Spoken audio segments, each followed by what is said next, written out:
Hi students. आज हम start करते हैं quadrilaterals, understanding quadrilaterals, chapter 3 maths का। तो क्वाड्रिलेटरल होता है जिसकी फोर साइड्स हो, कोई भी क्लोज्ड फिगर हो जिसकी फोर साइड्स हो और दो फेसेस हो आगे और पीछे। जैसे कि ये पेज है, इसकी आगे और पीछे क्या है, फेसेस है। इसकी फोर साइड्स है, ये वाली, ये वाली, ये वाली और ये वाली, और ये क्लोज्ड फिगर है। तो वो कोई सा भी फिगर हो सकता है हमारे सामने। तो अब हम पढ़ते हैं आगे इस चैप्टर के बारे में और क्या क्या है। तो पहला ये चीज़ है क्लासिफिकेशन ऑफ पॉलीगन्स। पॉलीगन्स पढ़ते हैं। अब पॉलीगन्स क्या होते हैं? Number of sides of vertices, classification दे रखा है और सैंपल फिगर दे रखे। Vertices, number of sides of vertices, इसमें ट्राइंगल में कितनी वर्टाइसेस होती है? 3 वर्टाइसेस होती है। क्वाड्रिलेटरल में 4 वर्टाइसेस होती है। पेंटागोन में 5 वर्टाइसेस होती है। हेक्सागोन में 6 होती है। हेप्टागोन में 7, ऑक्टागोन में 8, नोनेगोन में 9 होती है और डेकोगोन में 10 होती है। अब जो साइड्स होती है हम उसे n से भी डिनोट करते हैं, जैसा कि यहाँ पर लिखा हुआ है, ये होती है साइड्स। अब स्टार्ट हम करते हैं एक्सरसाइज 3.1। सभी क्वेश्चन मैंने कॉपी में लिख दिए हैं। तो क्वेश्चन पढ़ते हैं 3.1 का first. Second, how many diagonals does each of the following have? इसमें कितने डायगोनल्स होंगे जो इसमें फिगर्स दे रखे हैं। डायगोनल्स क्या होते हैं? जैसे कि ये अपने को दे रखा है एक फिगर, इसमें एजेस से पॉइंट टच करके दूसरे एजेस पे, सामने वाला ऑपोजिट एज पे टच करती है, वो लाइन बनती है। जैसे कि ये है, यहाँ से लेकर यहाँ तक ये डायगोनल होते हैं हमारे। तो हम देखते हैं, क्वेश्चन करेंगे तो और अच्छे से समझ में आ जाएगा। ए है अ कॉन्वेक्स क्वाड्रिलेटरल। एक कॉन्वेक्स क्वाड्रिलेटरल है तो उसके कितने डायगोनल होंगे? A convex quadrilateral has 2 diagonal. अब अपने पास में दे रखा है ए बी सी डी, तो इसमें ए सी एक डायगोनल है और बी डी एक डायगोनल है। तो A C and B D are 2 diagonals. आगे है a regular hexagon. A regular hexagon has 9 diagonals. Diagonals are AB, AE, BD, ये अपने को दे रखे हैं। अब हेक्सागोन अपन ने आगे पीछे पढ़ा है कि हेक्सागोन इस शेप का होता है, तो हमें कुछ नहीं करना है। ऑपोजिट साइड और जो भी अपने वर्टाइसेस एजेस दे रखी है, इसे हम एजेस बोलते हैं, उसे हमें ज्वाइन करना है दूसरी एजेस से। तो जितनी एजेस ज्वाइन हो सकेगी वो हमारे डायगोनल हो जाएंगे। तो ए डी डायगोनल हो गया, ए ई डायगोनल हो गया, उसी तरीके से बी डी और बी ई, और ये सब दे रखे हैं आपके सामने। आपको फिगर बनाना है और इसे सॉल्व करना है। नेक्स्ट देखते हैं। अब हमें दे रखा है एक ट्राइंगल। अब ट्राइंगल की क्या कभी डायगोनल बन सकते हैं? ट्राइंगल हमारा किस शेप का होगा? हम साइड में देख लेते हैं। पर ट्राइंगल हमारा होगा इस शेप का। तो हम यहाँ से किसे ज्वाइन करेंगे? हमें तो या तो यहाँ से या यहाँ से, यार ऐसा कोई एजेस होनी चाहिए। तो इसमें कोई डायगोनल नहीं होगा, तो हमारा सी का आंसर हो जाएगा नो। सिर्फ ये आंसर हो जाएगा नो डायगोनल, या आप लिख सकते हैं नो डायगोनल, नो डायगोनल्स। तो इसका आंसर हो जाएगा नो डायगोनल्स। अब हम देखते हैं आगे। What is a regular hexagon? Regular hexagon यानी इसकी सारी साइड्स क्या हो, दे रखी है हमें। What is a regular hexagon? State the name of a regular polygon of, जिसकी 3 साइड्स हो। अब पॉलीगन, रेगुलर हेक्सागोन होता क्या है, इसका मैंने आपको दे रखा है definition. A polygon having all sides of equal length and the interior angles of equal size is known as regular polygon. यानी कि उसकी जो सारी साइड्स है, जो अपन प्रीवियस क्लासेस में पढ़ते हैं, साइड्स क्या होता है, एजेस क्या होता है, वर्टाइसेस क्या होता है, फेसेस क्या होते हैं, ये सब आपको पता होना चाहिए। तो इसकी जो सारी साइड्स है वो इक्वल लेंथ में होनी चाहिए, जिसकी लेंथ सेम हो, एंड द इंटीरियर एंगल, जो उसके अंदर एंगल बन रहे हैं वो भी क्या होने चाहिए, इक्वल साइज के होना चाहिए। तो उसे हम कहेंगे रेगुलर पॉलीगॉन। तो 3 साइड्स के थ्री साइड्स के लिए क्या होगा, polygon having three sides is called triangle, जिसकी थ्री साइड्स होती है। पीछे अपन ने देखा है कि ट्राइंगल की तीन साइड होगी। Polygons having four sides is called quadrilateral. जो मैंने आपको फिगर्स बताया था क्लासिफिकेशन ऑफ पॉलीगन, वो अगर आपको अच्छे से आ जाएगा तो ये भी आपको क्वेश्चन आ जाएगा। Polygons having six sides is called hexagon. अब क्वेश्चन नंबर हम 6th देखते हैं। Find the angles measure x in the following figures. हमें एक्स की वैल्यू फाइंड करनी है। तो आप सभी को पता होगा एक आइडेंटिटी होती है एंगल सम प्रॉपर्टी की। एक्सटीरियर एंगल ऑफ सम क्या होते हैं, इक्वल टू 360 डिग्री होता है। उनका जो सम होता है वो होता है 360 डिग्री। तो यहाँ पे हमें दे रखा है 50, 130, 120 और एक्स की वैल्यू हमें फाइंड करनी है। तो using angle sum property of a quadrilateral की एंगल सम प्रॉपर्टी होती है चारों साइड्स को प्लस करो तो इक्वल टू 360 डिग्री के होगा। हमें तीन साइड दे रखी है, एक नहीं दे रखी है, तो उसे एक्स मान लो इक्वल टू 360। एक्स तो दे रखी है, बस यहाँ से इन सबको प्लस करके इधर भेज देंगे तो माइनस हो जाएगा, तो एक्स की वैल्यू हमारे पास में आ जाएगी 60 डिग्री। ये हमारा आंसर है। इसी तरीके से सेकंड वाला क्वेश्चन भी हो जाएगा, जो कि बी पार्ट आप देख सकते हैं, ये आपको सॉल्व करना है। एक्सरसाइज 3.2 पे आते हैं। How many sides does a regular polygon have if the measure of N exterior angle is 24 degree. हमें दे रखा है एक्सटीरियर एंगल दे रखा है हमें 24 डिग्री। हमें पता है कि सारे एक्सटीरियर एंगल को प्लस करते हैं तो 360 डिग्री आता है चारों एंगल्स को। तो लेट द नंबर, हमें निकालना क्या है, साइड्स निकालनी है। हाउ मेनी साइड्स, तो let the number of sides be N, हमें उसे क्या मान लिया, एन मान लिया। Sum of exterior angle of a regular polygon, उसका सम कितना होता है 360 डिग्री, जैसा कि मैंने आपको अभी बताया। नंबर ऑफ साइड्स, हमारे पास एक फॉर्मूला होगा कि number of sides equal to sum of exterior angle कितना है 360 degree upon each interior angle. अब इंटीरियर एंगल का जो हमें दे रखा है, क्या दे रखा है 24 डिग्री, तो वो अपॉन में हम 24 डिग्री रख देंगे। 360 अपॉन 24, ये हमारे पास में अपॉन में ईच एक्सटीरियर एंगल है, तो वो 24 डिग्री। तो 360 अपॉन 24 आ गया 15। इसमें डिग्री नहीं लगेगी क्योंकि इसकी साइड है। तो therefore the regular polygon has 15 sides. तो हमारे पास में आ गई 15 साइड्स होती है। क्वेश्चन नंबर 4 है how many sides does a regular polygon have of each of its interior angle is 165 degree. अब हमें दे रखा है एक्स इंटीरियर एंगल दे रखा है, अंदर वाला एंगल, यानी कि देखिए ये हमारे पास में कोई फिगर है, तो इसका और इसका दोनों का अगर हम सम करें तो कितना होगा, 180 डिग्री होगा। तो हमें इंटीरियर एंगल, अंदर वाले एंगल को दे रखा है 165। हमें एक्सटीरियर कैसे निकालेंगे, 180 में से अगर 180 डिग्री में से 180 डिग्री में से अगर हम माइनस कर देते हैं 165 डिग्री को, तो हमारे पास में क्या आ जाएगा, इंटीरियर एक्सटीरियर एंगल आ जाएगा। तो उसी तरीके से हमें क्या दे रखा है, हमें एक्सटीरियर एंगल आ जाएगा, तो 180 माइनस 165 कर देंगे तो एक्सटीरियर एंगल अब कैसे आ जाएगा, देखिए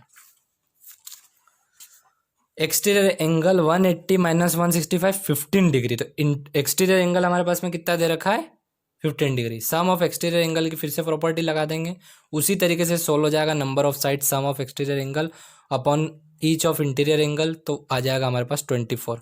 अब ये भी 24, आप भी ऐसी गलती मत करिएगा, ये डिग्री नहीं है साइड से, तो इस पर डिग्री नहीं लगेगी। Therefore the regular polygon है 24 साइड्स। अब एक्सरसाइज आ जाते हैं हम 3.3 पे, जिसका क्वेश्चन नंबर है first, give a parallelogram ABCD, complete each statement along with the definition of property used. हमें क्या करना है, ये जो हमें दे रखा है एक पैरेललोग्राम, ये पैरेललोग्राम होता है। इस पैरेललोग्राम में जो है प्रॉपर्टी इसके इक्वल क्या क्या होगा, कौन सी प्रॉपर्टी लगेगी, उससे हम देखेंगे कि इसके इक्वल जो है फिल इन द ब्लैंक्स इसमें क्या आएगा। ये बहुत ध्यान से समझना, क्योंकि ऐसे क्वेश्चन आगे भी आते हैं, आपके आगे वाली क्लासेस में भी बहुत काम आएंगे। तो ये ऐसा इक्वल इसके क्यों हुआ, इसके हमें रीजंस दे रखे हैं। अब AD इक्वल टू BC क्यों होगा, क्यों AB इक्वल टू BC, देखिए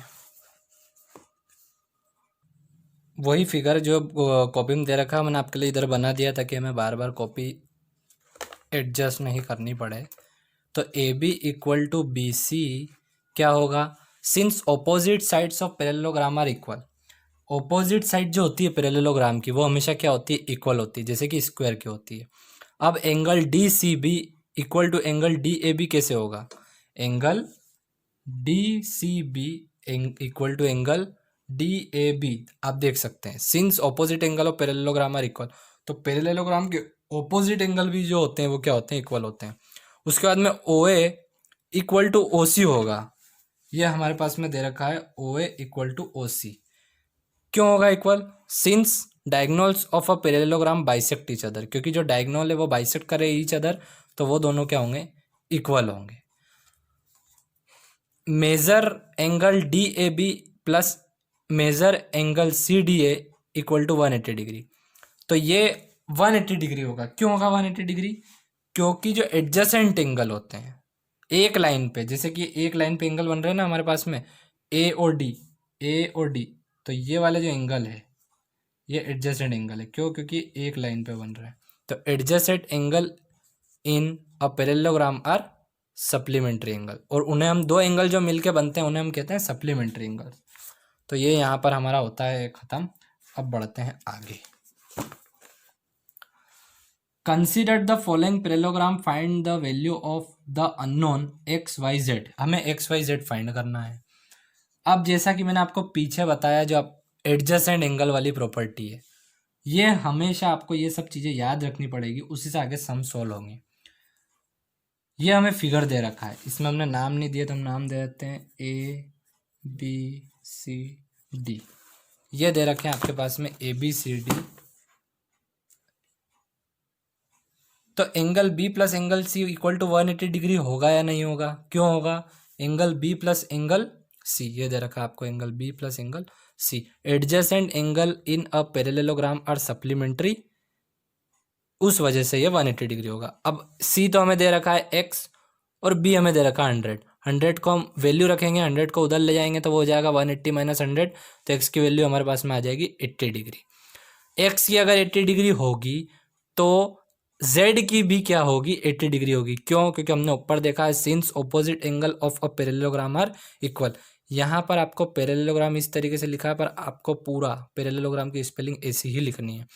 तो also y equal to 100 degree. अब वाई हमारे पास में एक्स हमारे जेड हमारे पास में दे रखा है क्या, 80 डिग्री, और वाई हमारे पास में क्या दे रखा है, बी। हाँ, ये हमारे पास में 100 है, तो इसका ऑपोजिट एंगल क्या है, वाई, तो वाई भी क्या हो जाएगा सेम, तो also y equal to 100 degree. अब आगे देखते हैं। उसी तरीके का क्वेश्चन नंबर सेकंड भी है हमारे पास में, आप देख सकते हैं, इसे आपको सॉल्व करना है घर पर। क्वेश्चन नंबर 4 देखिए, 4 बहुत अच्छा क्वेश्चन है। Draw a rough figure of a quadrilateral. एक रफ फिगर ड्रॉ करो क्वाड्रिलेटरल का, that is not a parallelogram but has exactly two opposite angle of equal measure. हमें एक पैरेललोग्राम, एक क्वाड्रिलेटरल ड्रॉ करना है, पर वो पैरेललोग्राम तो नहीं होना चाहिए, क्योंकि पैरेललोग्राम की चारों साइड इक्वल होती है, पर उसके दो और चारों साइड और चारों एंगल इक्वल होते हैं। पर उसने क्या बोला, exactly two opposite angles of equal measure, मतलब सिर्फ दो ही एंगल क्या होने चाहिए, इक्वल होने चाहिए। तो ए बी सी डी से क्वाड्रिलेटरल बना लिया हमने, इन विच एंगल ए और सी 110 ले लिया, मान लिया कि 110 110 है, और बाकी को क्या कर दिया, इसे बड़ा बना दिया, तो उसके एंगल क्या हो जाएंगे, नॉट इक्वल हो जाएंगे।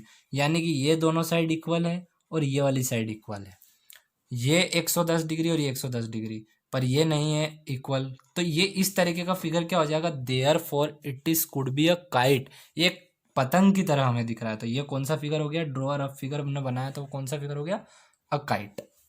अब देखते हैं अगला, इसका भी नाम नहीं दिया है, A B C D. Question कह रहा है हमें the measure of two adjacent angle, ये एडजेसेंट एंगल साथ वाले, a parallelogram are in the ratio of 3:2, find the measure of each of the angle of parallelogram. हमें इन दोनों बताना है, ये दोनों एंगल, ये जो रेशियो में दे रखे हैं, ये इन कितने डिग्री के, इसकी वैल्यू क्या है, इसका मेजरमेंट क्या है, मतलब ये कितने डिग्री के, 60 डिग्री के हैं कि 72 डिग्री के हैं कि 108 डिग्री के हैं, वो हमें बताना है। अब हम इसे सॉल्व कर लेते हैं। आंसर है, let two adjacent angle be 3x and 2x, उसको हमने क्या मान लिया, 3x और 2x मान लिया उन रेशियो को। Since the adjacent angle in a parallelogram are supplementary 3x plus 2x equal to 180 degree. अब मैंने आपको पिछली जो बताया था कि प्रॉपर्टी हमेशा याद रखना कि अगर एडजेसेंट एंगल है तो वो दोनों मिलकर कितने हो जाते हैं 180। तो ये भी हमारे एडजेसेंट एंगल है, ये हमारे क्या है एडजेसेंट एंगल है, ये 3 और ये 2 में, यानी कि ए और बी कौन से एडजेसेंट है। तो इनको अपन ने 3x और 2x माना तो equal to 180 degree. 3x plus 2x कितना हो जाएगा 5x, तो इन दोनों को प्लस करा तो कितना हो गया 5x इक्वल टू 180 डिग्री। 5 इधर मल्टीप्लाई में तो इधर जाके डिवाइड में जाएगा, हम इसे डिवाइड करेंगे तो 5 3 जा 18, 5 6 जा 30, तो x इक्वल टू आ गया 30 डिग्री। हमने ऊपर क्या माना था 3x एंड 2x, तो वन एंगल है हमारे पास में 3x, तो x की जगह 36 रख दो तो 108 डिग्री आ जाएगा। एंड अनदर एंगल 2x, तो x की जगह 36 रख दो तो 2 इंटू 36 हो जाएगा 72 डिग्री। यह हमारा आंसर है। अब आगे देखते हैं 3.4 है हमारे सामने।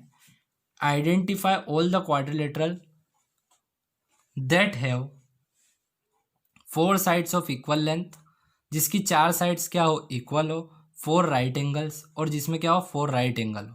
तो देखो रोम्बस, रोम्बस होता क्या है, जैसे कि ये स्क्वायर है तो ये टेढ़ा हो जाता है, जिसकी चारों साइड इक्वल हो जाए तो ये हो जाएगा हमारे पास में रोम्बस, इस तरीके का। तो 4 साइड्स ऑफ इक्वल लेंथ कौन सा होगा, रोम्बस। एंड स्क्वायर है 4 साइड्स ऑफ इक्वल लेंथ, जिसकी चारों साइड्स और लेंथ इक्वल होगी। 4 साइड्स ऑफ इक्वल लेंथ, जिसकी चारों साइड्स क्या होगी इक्वल लेंथ की होगी, एक जैसी होगी। बी है 4 राइट एंगल, जिसमें 4 राइट एंगल हो। अब स्क्वायर बनाएंगे अगर अपन तो उसमें क्या होगा, ये भी 90, ये भी 90, ये भी और ये भी 90 डिग्री हो जाएगा। तो स्क्वायर और रेक्टेंगल भी, इसे हम और इधर बना दे तो रेक्टेंगल ऐसा हो जाएगा, तो वो भी क्या होता है उसके राइट एंगल होता है। तो हमारे पास में क्या है 4 right angle, square and rectangle है वो 4 राइट एंगल। अगला है क्वेश्चन 5th वाला, explain why a rectangle is a convex quadrilateral. Convex और कॉन्केव क्वाड्रिलेटरल क्या होते हैं।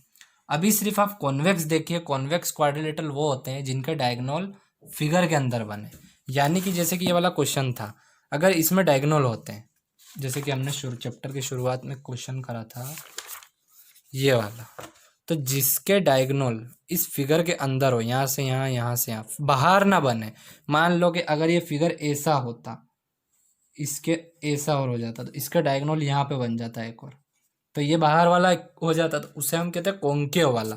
पर हमें कॉन्वेक्स पैरेललोग्राम या कॉन्वेक्स क्वाड्रिलेटरल, कॉन्वेक्स क्वाड्रिलेटरल पर हमें क्या बन रहा है अंदर बनना चाहिए डायगोनल, तो वो होता है कौन सा कॉन्वेक्स। और वो अगर बाहर होता तो वो होता कॉन्केव क्वाड्रिलेटरल। हमें कौन सा चाहिए कॉन्वेक्स क्वाड्रिलेटरल चाहिए।